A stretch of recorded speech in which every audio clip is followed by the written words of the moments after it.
My name is Jesse Joyner. Hey guys, I'm Jagee Melton. And we're here to talk about large group games. And we want to tell you all about the workshop that we're going to be doing at KidMin MegaCon this fall. And we'd love to have you guys join us. So Jagee, what is a large group game? A large group game for us is when you create something that allows everyone in the audience to participate. You want no one left out. In fact, you want it to be such a large group game that everybody will leave whatever has them distracted to come in and participate and get ready really for what you're about to have take place, whether it's your service, whether it's camp. Just get them to run in the room and join in because they know there's a chance of being successful or winning.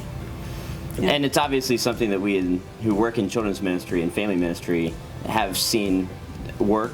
Yes. Sometimes we've seen it fail miserably. Absolutely. Yes. But we all understand that it's oftentimes a necessity when we're with a large group of people. We want to do something fun with the kids. Yes. Yep. Is it really all about just fun? I mean, can you tell us like why we do large group games? I think because we're dealing with kids, isn't that the thing that draws them in the fastest? They want to feel like they're about to have a really great time, and even for new kids, don't you feel it's important even when you have guests come into your services and into your areas? Don't you feel like games are a great way for them to join in? Yeah.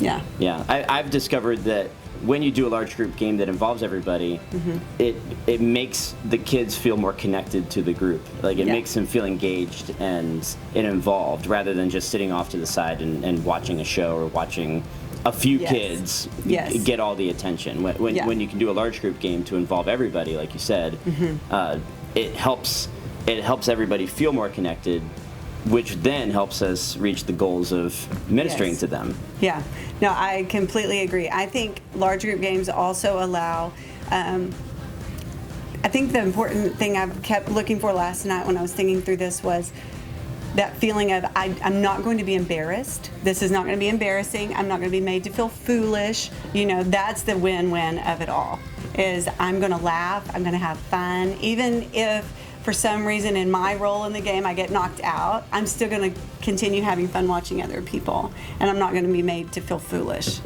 Does that make sense? Mm-hmm. Yeah, I think so too. Well, what about you? So are there a variation of large group games? Like, are there different types? Yeah, so we're going to cover in the workshop different types of large group games. We're going to give you a list of ideas and practical ones that you can use. We'll even show you a couple in this video of us actually doing the large group game with a group of kids. So some of them, Jagee, are ones where kids get eliminated throughout the game. Yes. And I think those need to move fast, because if you keep the rounds moving quickly, it helps the kids that got eliminated get back in the game quick enough so that they don't check out. Right. Other games are the kinds of games where everybody gets to play it the whole time. And that's a lot of fun, obviously, for a lot of kids. There's usually not a huge competition aspect to some of those, but the payoff is that you're letting everybody get involved. Right. And then you can do large group games in teams and groups, boys versus girls, red versus blue versus green, and we'll go over some of those different types of large group games. But it's a lot of fun to have different types and different choices. Right. But my big thing is wanting to keep as many kids involved for as long as possible. Yes. So if there ever is something with an elimination, you want to, again, keep those rounds short so you get kids back in the game and playing. No, absolutely, I agree. Now, what about the purpose? Does there always have to be like a spiritual purpose behind the game? Do you find that? Right. I can find, so my opinion is that having a spiritual connection or lesson or purpose to the game can be good, and if you can find a good one, then I say go for it. If you can find an easy connection, but if not, you don't have to. That's my opinion. You don't have to find a biblical or spiritual connection to the game, because I believe that the game itself is helping the kids get involved and engaged and connected to one another, and that alone is a spiritual moment of just helping kids get connected and involved. Now, I don't think the games should go on all day if we do it that way, right? Because that's not the goal in ministry. The goal is to preach them the gospel and help them connect to God and help them connect to one another. So if that's the goal, we always want the game to be moving in that direction is just kind of the on-ramp to like a teaching time. But if you can't make that immediate spiritual connection, like using a metaphor to all the things in the game mean this in the Bible story, I don't feel the need to do that always. Because sometimes you could force it and you could really kind of mess up the game that way too, and confuse the kids a little bit. And we could give examples of that in the workshop as well, like where how to use a game that has a spiritual connection to it, and then also maybe how you could potentially butcher it, one way or the other. You also don't want to make like bad theology out of a game. If there's some sort of game that leads to the metaphors confusing the kids, that leads to bad theology, you don't want that. No, not at all. Yeah. Absolutely. Well, and the thing that always sticks out to me with games when it comes to this purpose that I want to go ahead and just always encourages your volunteers. This is such a powerful moment for volunteers to connect with their kids some more, especially when you have small groups and maybe you have a new teacher or a sub or someone coming in, and the kids are nervous, the teacher's nervous, if it's their first time to work with this group. And what a great way to try and just connect before you really want them to trust you and to trust what you're going to share with them from God's Word after that.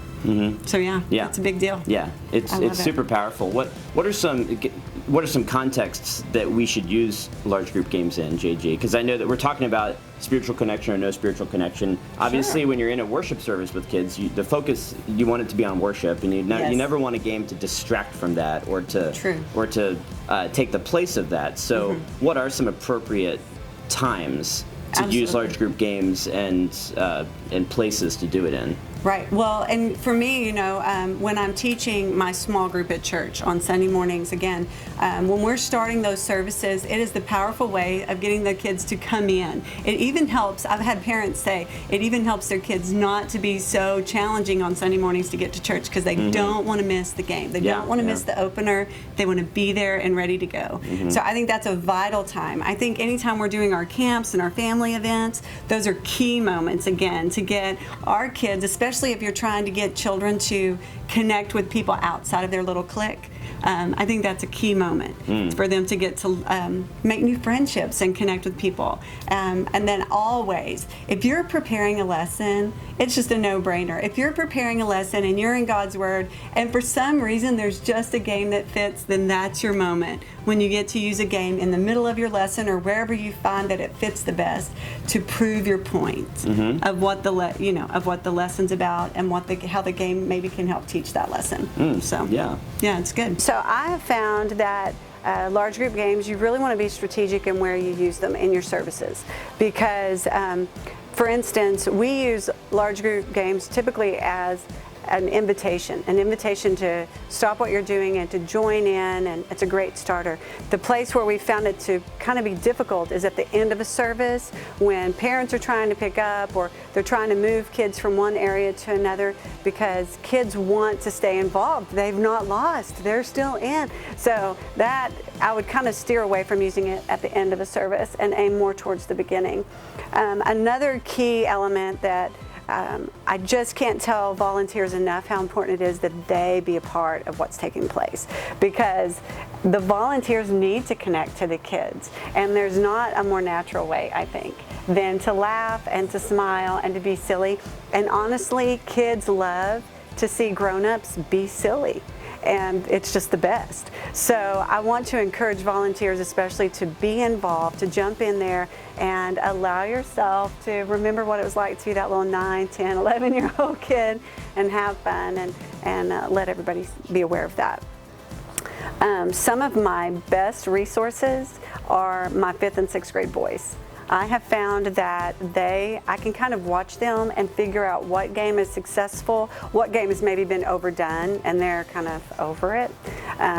So my 5th and 6th grade boys and girls have been really good to tell me, give me ideas to maybe make the game better or make it more adventurous. For instance, I know that with rock, paper, scissors in our home church, that after a while, everyone gets frustrated because they kind of understand how the game's going to work.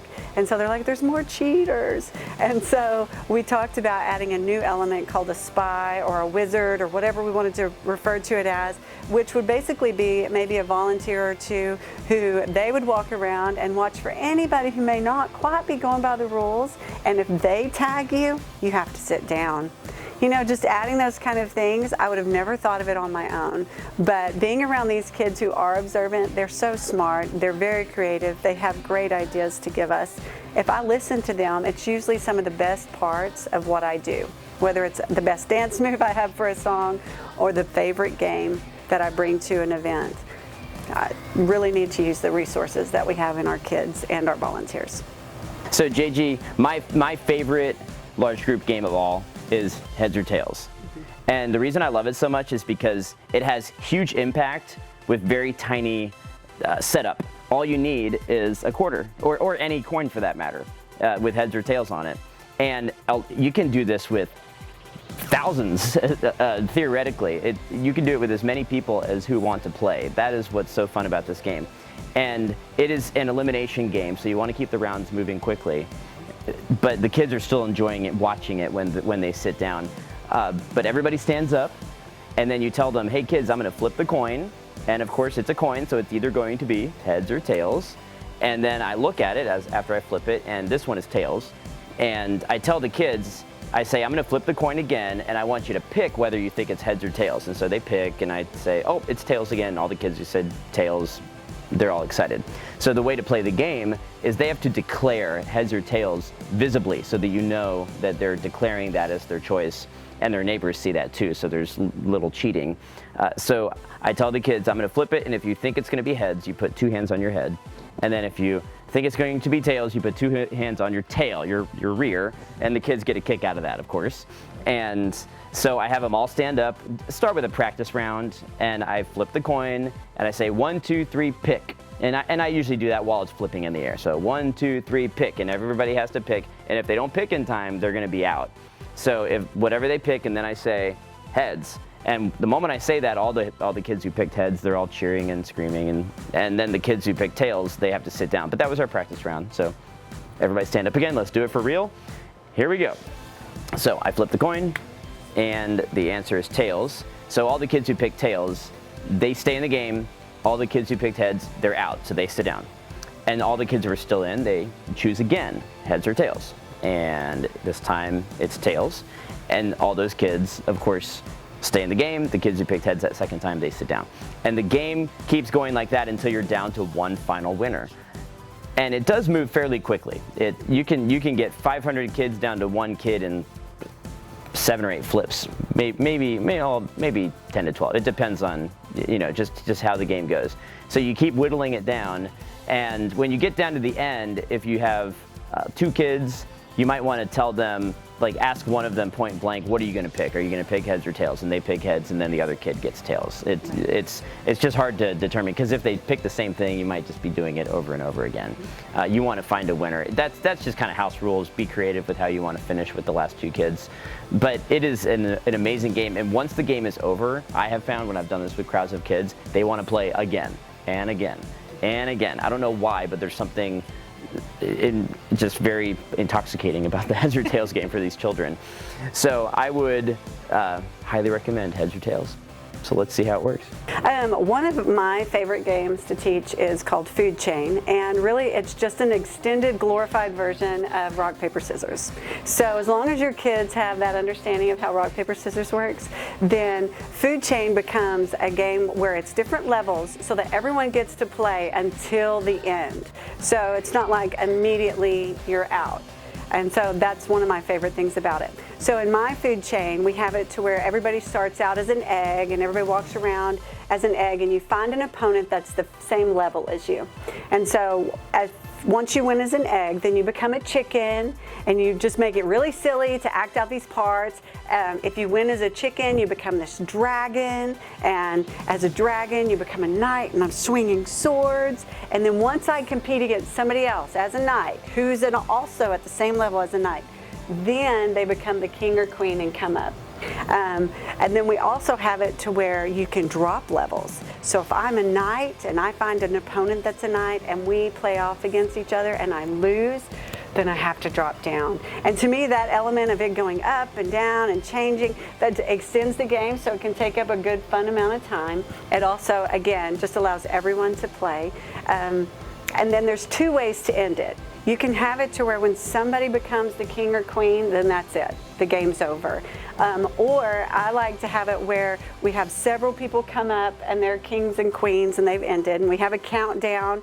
And yes, it's amazing how many people come up to the stage when you do the countdown, and you get them up there. And that's where the rules change. All of a sudden, in front of everybody, it's rock, paper, scissors. If you tie, you both die, and that way you kind of can get the game to finish a little quicker if it's a time situation, and then we go down to a winner. But again, it's just that favorite game because everyone gets to play the bulk of the time. Everyone has a chance to win. It's nice to walk around and look at people and be like, oh, you're the level as me, or, oh, and that eye contact and that engaging moments of playing against people. Yeah, it's definitely a favorite.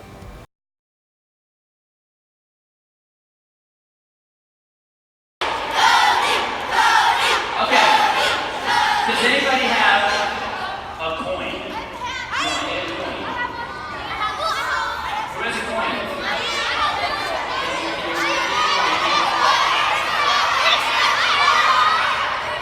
Bring it up. First come, first served. Okay. Sorry, we beat you to it. Okay. This is a quarter.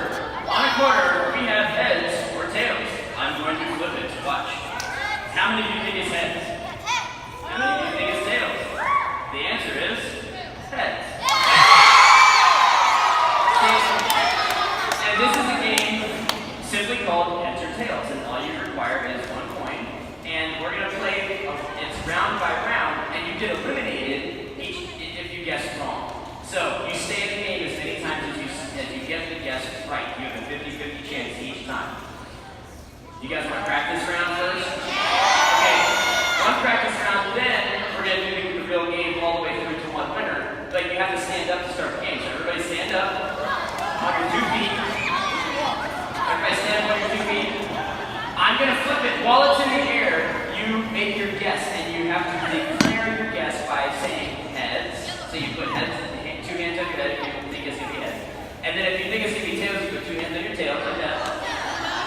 And you can't do like both at the same time. You're gonna get out.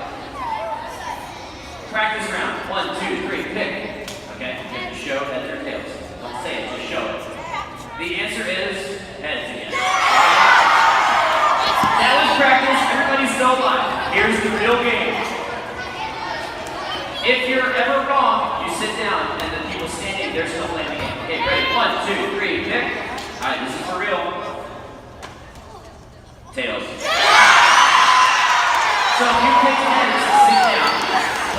If you were tails, you stay in the game. Now you can pick again. You can pick either one. 1, 2, 3, pick.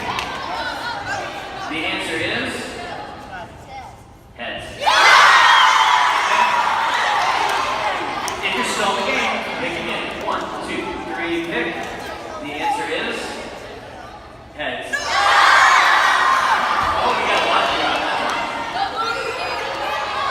Those of you who are sitting, you can still referee.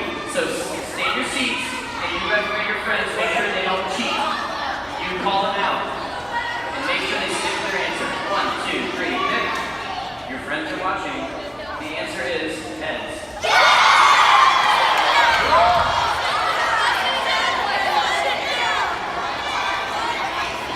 If you're still in the game, line up on stage with me.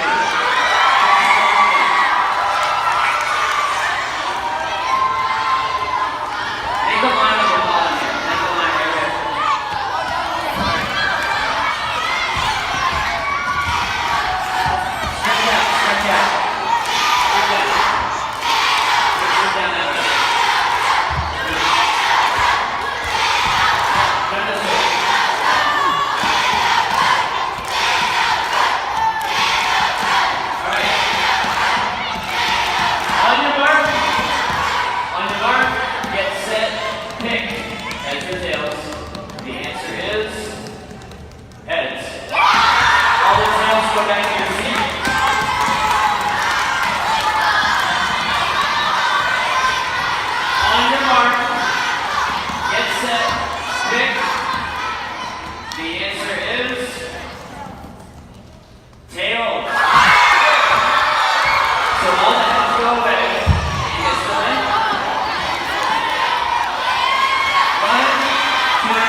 Mark.